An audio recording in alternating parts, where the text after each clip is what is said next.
remarks for the storm this weekend. So work's underway throughout the system, including at shopping yard locations just like this one, to prepare for the approaching winter storm. These efforts will allow some services to continue after the snow arrives. However, there will be significant disruptions. That's going to include delays, trip cancellations, and likely shutdowns of routes and entire services. But by taking a proactive approach and suspending services before conditions become unsafe, we also greatly reduce the chances that our buses and trains will get stranded or damaged. With our vehicles back at our shops and yards and out of harm's way, our maintenance crews are in a better position to get them ready for the return to service once things normalize after the storm. This is an important part of our recovery, which we will be working on well before the storm ends. For that effort, we'll deploy our full arsenal of snow and ice fighting equipment, some of which you see behind me here. SEPTA has dozens of large blowers, snow throwers, augers, and other pieces of heavy equipment that crews utilize to clear tracks and other critical areas throughout the system. We also have 6,000 tons of salt on hand to spread or wherever it's needed at our stations and facilities and even along roadways.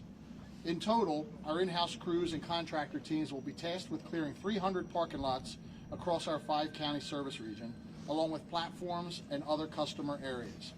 These will be round-the-clock efforts, all with the goal of having service available when our customers need to get back to normal next week. But I want to stress that that does not mean that all service is going to be back and running at normal levels right after the storm passes. We have a massive number of places that we have to clear and treat, and with temperatures expected to remain below freezing in the days after the storm, these tasks become even more difficult. In addition, extreme weather like this is very hard on our vehicles. As you know, we have the oldest rail fleet in the country. It's hard on that as well as our tracks and other infrastructure. I fully expect we will see some equipment problems and need to make emergency repairs, but I am confident that our work crews are ready to handle any issues that come up. But these things are all things that could contribute to service disruptions even beyond the last snowflake. Again, I want to stress, Sunday's going to be a bad day to travel, so please don't venture out unless it is absolutely necessary. We expect that we'll be able to preserve service for the most part on the Market, Frankford, and Broad Street lines for our essential workers. Continue to check for service updates. We're going to post all this information on our website at septa.org and on the SEPTA app. Just remember, just like the city talked about this morning, we're going to make a commitment to get everything clear and safe and ready for our customers. But it's not all going to happen at the same time, and it's not going to happen just within a couple hours. But we will get to everything. We will clear every lot. We will clear every station. We will make sure that things are safe and ready to receive customers. So thank you for that, and we're happy to take questions. Can you explain some of the equipment behind you, especially that blower thing? You want to explain some of the equipment, or does Steve want to explain some of the equipment? Go ahead. Your name and title. Steve Hughes, Chief Engineer with SEPTA. And this piece of equipment we have right behind us here, our snow blower, our cold air blower attached to a geese-mark crane. It actually rides on the tracks itself, and it's utilized to clear the snow from the third rail and the switches so that the trains can continue to move.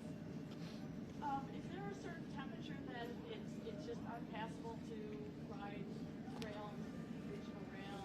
You know, is there a certain temperature that those rails just freeze and it's impossible to travel?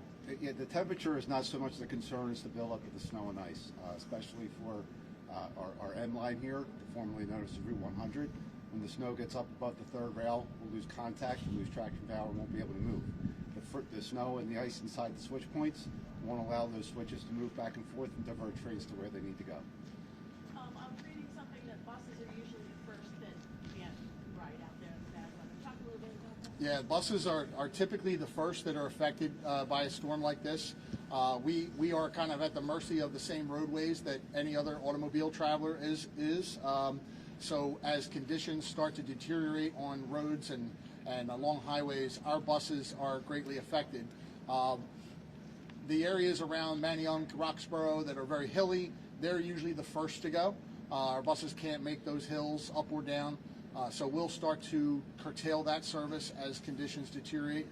There are also going to be turns that we ordinarily would be able to make that maybe we can't make any longer, and then really the wild card is the other automobiles. As automobiles get stuck in front of us, it starts to affect buses. It also starts to affect our surface trolley fleet because the trolleys they run like tanks. They can get through the snow and ice typically better than any automobile can. But if an automobile gets stuck in front of us or is double parked because they can't get close enough to the curb, that really starts to affect our bus and trolley service. Can you talk about how many extra personnel are going to be out there, especially Sundays and a weekend? Yeah. We normally have people. Yeah, so anytime a storm of this nature is, we're an all hands on deck. So we'll have as many maintenance and operating crews as we can have out in the system. Our essential staff that deal with this sort of thing, that's the bulk of our workforce. So we're talking about 60 to 70% of our workforce. So we will have almost anybody who's available. We're going to have them out here. So we're talking thousands of employees that'll be out across the system, as well as contractor staff. We use contractors to clear our regional rail lots, so we'll have contractor staff out and about through the weekend as well. But we'll have all hands.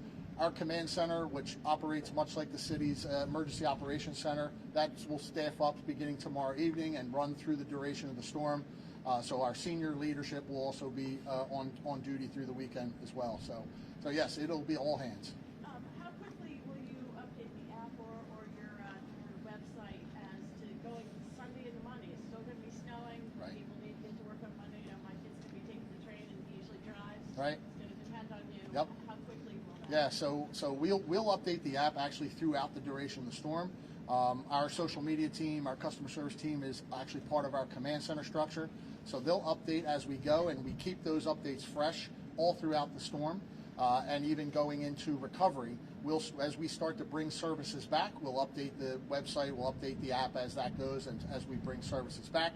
But I just want to kind of reiterate to our riders, our customers, that it won't be an easy recovery. It won't be as the last snowflake falls sometime Monday morning, and by Monday afternoon we're normal. It will take us some time, depending on how much we get and how much it accumulates, and then the temperatures, like Steve mentioned, it's going to freeze. We're going to have a long spell of freezing temperatures. So we're going to have to fight through all that, just like everybody else will. But we'll do our best to bring service back as quickly as possible. All right? Oh, actually, I have one more question. Yep. What would you say for riders, in Philly with the burbs? What's some of the more important things you want them to know while you guys are doing this work? Well, stay informed, number one. If you have to travel, which we encourage anyone who does not have to travel, don't. But if you have to travel, we want to be here for you. But understand that we are going to be dealing with the same conditions that everybody else is. So stay informed. Stay connected to our social media, to our app, to our website. Know what's happening before you leave your house. Plan accordingly. And stay connected. If you're out and about and you're counting on SEPTA to get back to where you left, make sure that you understand what has changed in the time frame that you've been out, because conditions will change and could deteriorate rapidly throughout the day on Sunday. As the calendar changes from Sunday to Monday, again, when you're preparing to do your Monday activities, make sure you're looking again at SEPTA's social media, at our website and our apps, to make sure you're aware of how the service is operating. Stay informed. Stay inside if you can. Don't leave the house, but if you do, we want to be here for you. One other thing I'll stress is safety. Make sure that when you're out and about on SEPTA's network, understand that snow and ice, it's the same everywhere. It's the same on our platform. Use caution. Make sure you're sure-footed. Don't run for anything. Don't approach a moving vehicle. Wait for everything to stop. And use proper cautions in interacting with our service. Dress for the weather. You don't know when things are going to be delayed, so make sure you're dressed for the weather, dressed for some delays, and plan accordingly. I'm asking for somebody else, not for me.